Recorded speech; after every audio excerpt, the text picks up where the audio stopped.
Olá, eu sou Bruna Narciso, repórter da Folha de São Paulo. Hoje eu vou entrevistar a empresária Luísa Helena Trajano, presidente do Conselho de Administração do Magazine Luiza. Essa conversa faz parte de uma série de vídeos feitos em comemoração aos 100 anos da Folha. Luísa, muito obrigada por participar dessa conversa. Prazer estar participando, não é fácil um veículo fazer 100 anos, né? E continuar tanto na ativa como a Folha, primeiro prazer.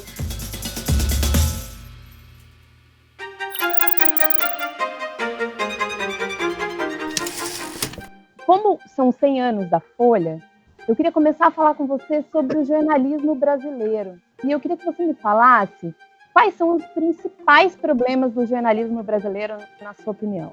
Olha, Bruna, eu sou muito agradecida ao jornalismo brasileiro. Eu acho que são guerreiros, traz a informação. Primeiro eu vou falar o positivo, né?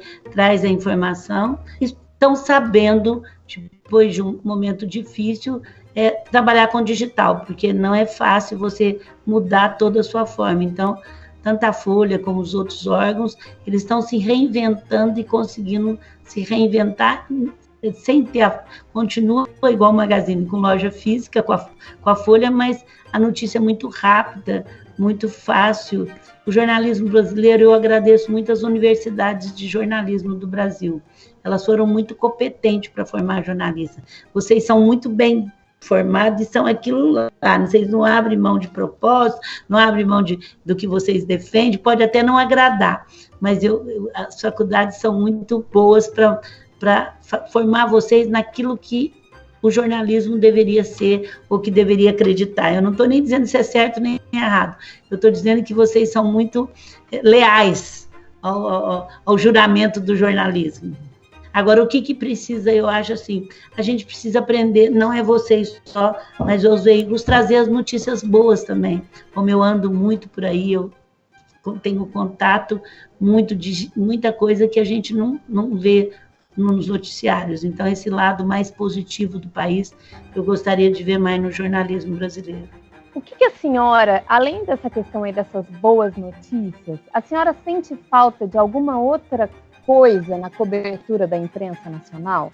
Não, muitas vezes eu sinto falta de vocês até tentam ouvir os dois lados, mas nem sempre dá e nem sempre é tão transparente isso. Então, eu acho que, como eu sou muito eu tenho um propósito de conciliação, eu acho muito importante escutar os dois lados. A gente tem um noticiário muito rápido, muito preciso e muito consistente, rapidamente. E é interessante que o que eu escuto agora, Bruno, é assim, isso não é o fake news, o que eu vi foi na Folha, eu vi no Estadão, então as pessoas estão buscando informação agora, voltar a buscar informação nos veículos oficiais. Então aquelas fake news que era distribuída, que eu tinha muita raiva, ela está chegando num fim legal. Esse era um dos temas que eu estava aqui querendo tratar com a senhora. Como combater as fake news? Como tudo, eu acho que é uma onda, sabe? Ela é uma onda pesada, é uma onda que tem uma inteligência atrás disso, que sabe o que está fazendo, né? E uma onda que entrou muito forte na política, até com o presidente Trump, né? Ele foi um dos precursores dessa mídia política. Então, é uma onda. Mas o que eu estou sentindo, por isso que eu até acabei de te falar, é que essa semana eu escutei de várias pessoas, mas será que isso é verdade, né? Não, eu fui pegar na Folha, eu fui pegar no tal veículo, cada vez mais, eu não quero saber mais dessas notícias que não são verdadeiras, então parece que começa a ter uma linha de declínio, graças a Deus, porque eu nunca espalhei, eu nunca peguei nada e fiquei multiplicando daquilo que eu não tivesse certeza, que eu acho que é um mal para a sociedade muito sério, é uma informação ruim, uma informação mal dada, muitas vezes até destrói as pessoas, né? Então a gente tem que tomar muito cuidado. Mas eu estou sentindo, Bruno, pode ser que eu esteja enganada, mas eu nem sabia que eu ia te responder essas perguntas, mas essa semana eu comecei a pensar que várias pessoas, saiu uma notícia aí, eu falei, mas será que é verdade? Várias pessoas me responderam, não, eu peguei em fonte oficial, agora eu só faço isso, ainda se salvou. Então eu acho que está começando a declinar como tudo chega num ponto e começa a declinar, eu estou achando que está começando a declinar. As redes sociais, elas acabaram também dando voz para toda uma população que até então não tinha. Então, assim, hoje toda pessoa pode ser um potencial gerador de conteúdo. Eu queria saber a opinião da senhora aí sobre esse assunto. A senhora é uma pessoa assídua nas suas redes, mas isso também acaba trazendo aí essa questão das fake news, né? Porque como todo mundo é um potencial gerador, não tem como checar a origem, né, das informações. No interior fala quem nunca comeu melado quando come se lambuza, né?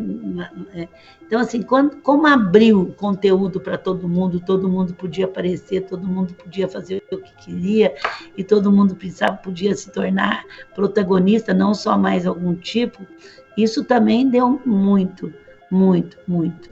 Agora, eu também estou percebendo que as pessoas começaram a selecionar o que está vendo, o que não está vendo, porque enjoa também. E aí as blogueiras tiveram que mudar um pouco o seu jeito de fazer as coisas. Agora, ainda tem muita coisa, ainda vai levar um tempo para equilibrar esse tipo de informação. Quando saiu o rádio, a minha família falava assim, era assim, um fanatismo pelo rádio. O rádio era tudo, né? Quando saiu a TV, eu lembro nessa época que eu estava começando a ser vendedora novinha, nossa, ter uma notícia na televisão era verdade. Então, assim, as coisas vão evoluindo e vão caindo no lugar. Então, são movimentos que começam muito alto e depois começa a cair no equilíbrio, né? Ainda acho que vai levar um pouco de tempo para cair no equilíbrio, mas já não está tão eufórico, aquela coisa como fosse a grande, até porque a epidemia também levou as pessoas a terem mais consistência, a selecionar mais e fazer a epidemia, nesse aspecto, amadureceu um pouco todo mundo.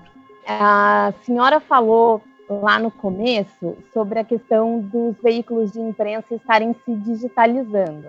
O Magazine Luiza passou por esse processo numa época onde ninguém acreditava na digitalização. Eu queria que a senhora contasse um pouco essa história e dissesse como foi esse processo para a empresa. A nossa cabeça é voltada para mudança. A gente não tem medo de mudança. É interessante, parece que é tão simples assim, mas não é. Então, a gente criou uma loja eletrônica em 91, quando ninguém falava isso. O Magazine Luiza traz para o ano 2000. Isso nos levou a estar aberto para o que aconteceu de digital. E aí a gente estava aberto. E o mercado, eu falo que ele é bipolar.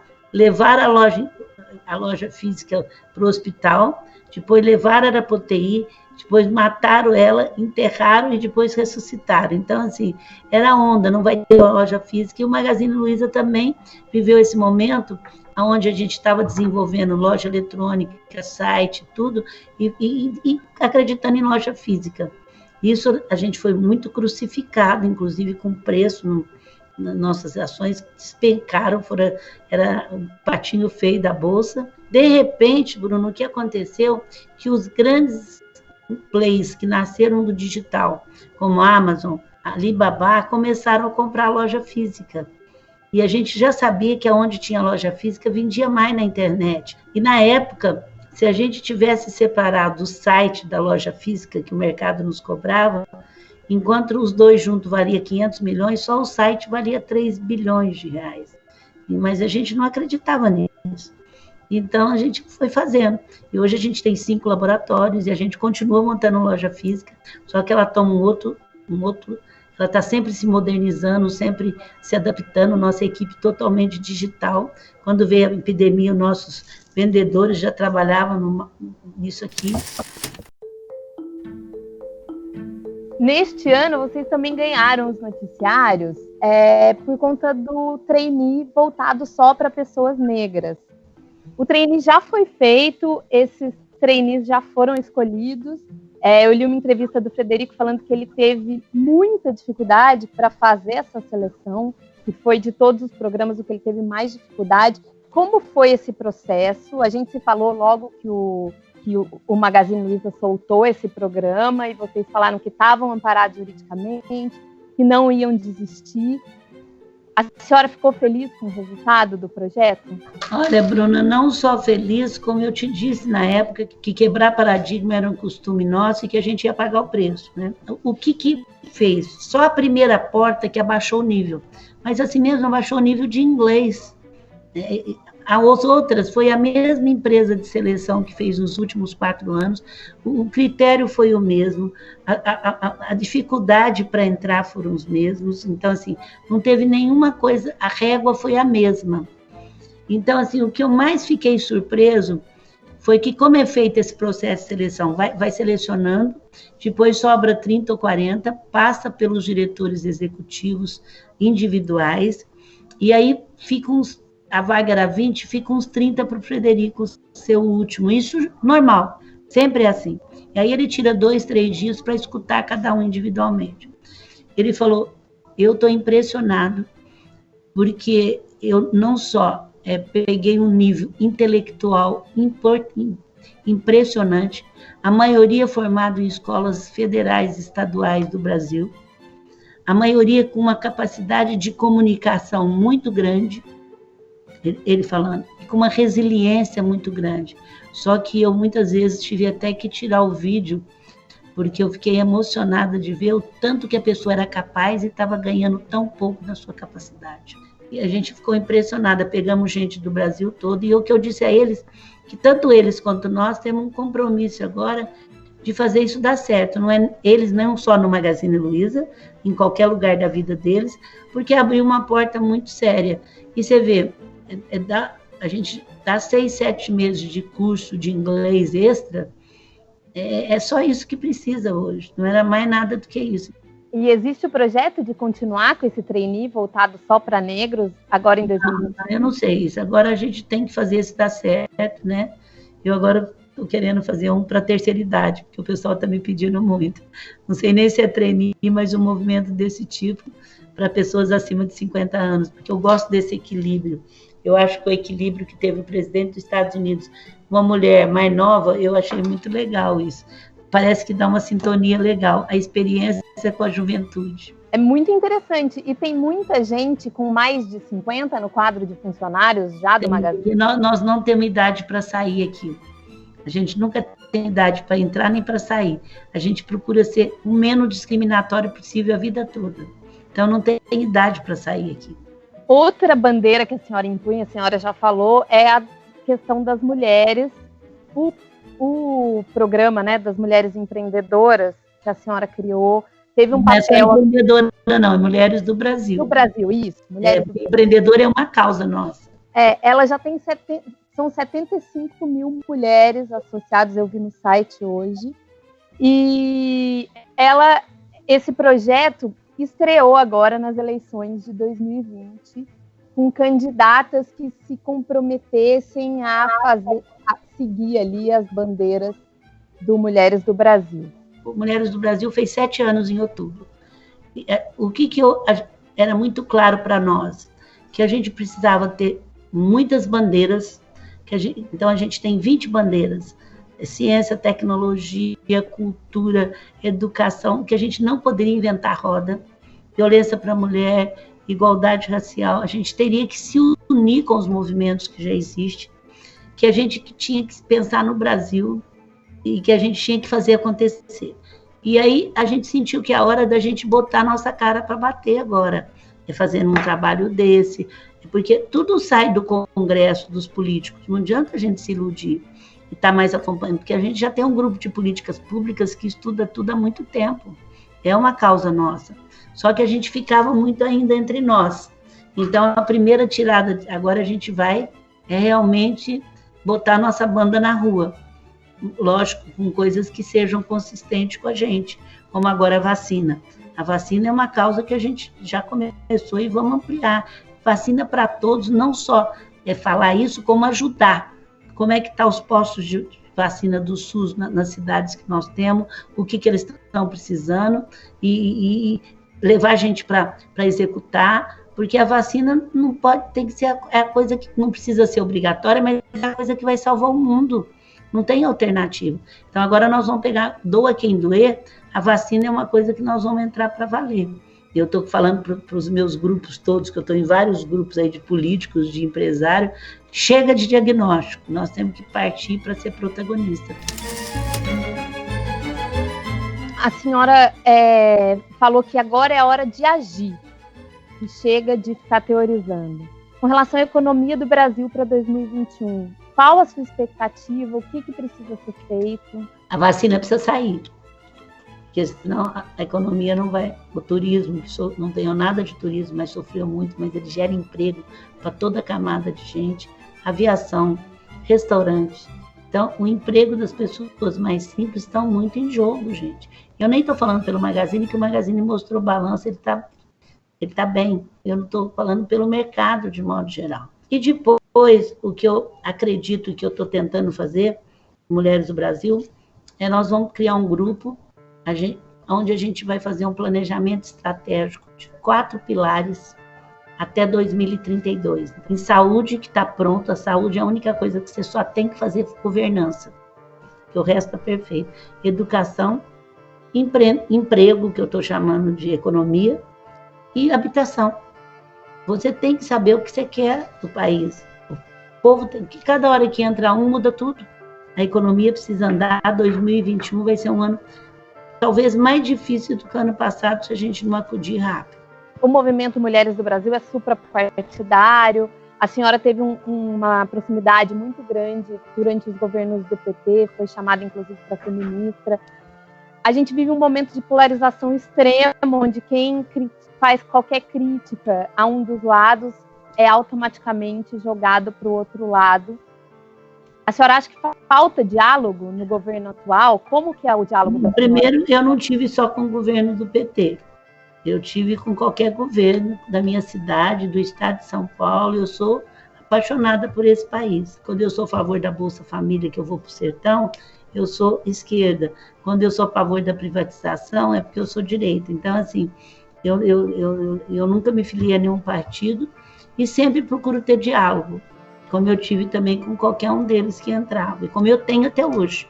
Agora, eu acredito que o Brasil também, como eu te falei, meio filosófico, a gente viveu um período de muita esquerda, depois veio um radicalismo de muita direita, que foi um movimento meio mundial, e agora eu acredito que começa a entrar no equilíbrio também. Não é que eu sou otimista, mas você percebe, a própria eleição nos Estados Unidos vai continuar dividido, mas já teve uma coisa mais de um lado.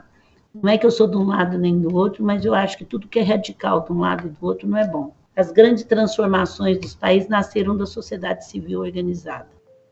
E é isso a nossa luta. A minha luta e a luta do grupo. Ter mulheres em cargo de presidência, de CEO, empresárias, é uma coisa rara ainda no Brasil, né? Mas está melhorando. A senhora já sente que esse movimento está ajudando? Era isso que eu queria entender. Está melhorando? Está melhorando muito. E algumas coisas ajudaram bastante. Eu toda a vida fui a favor de cota. Cota é um processo transitório para acertar uma desigualdade. Hoje nós temos 7% de mulheres em conselho de empresa aberta. Se você tirar as filhas e dona como eu, cai para 4%. E a gente sempre lutou. Nós estamos no Congresso para ter cota, porque, Luísa, meritocracia, tá bom. Então, espera 110 anos para ter 20%. Nem a bisneta dos meus amigos, eu falo para eles, vocês não têm filha, mas se tiver neta, não vai estar no conselho, a não ser que vocês fossem dono. Então, vamos lutar. A senhora falou de cotas, né? Que a senhora é favorável a cotas. Cotas sociais, cotas para as mulheres, cotas para negros. Quais as porcentagens que a senhora acredita que sejam ali ideais para conseguir equalizar isso no futuro? E eu conto por que eu sou a favor de cota, não era nem por causa do grupo Mulheres do Brasil.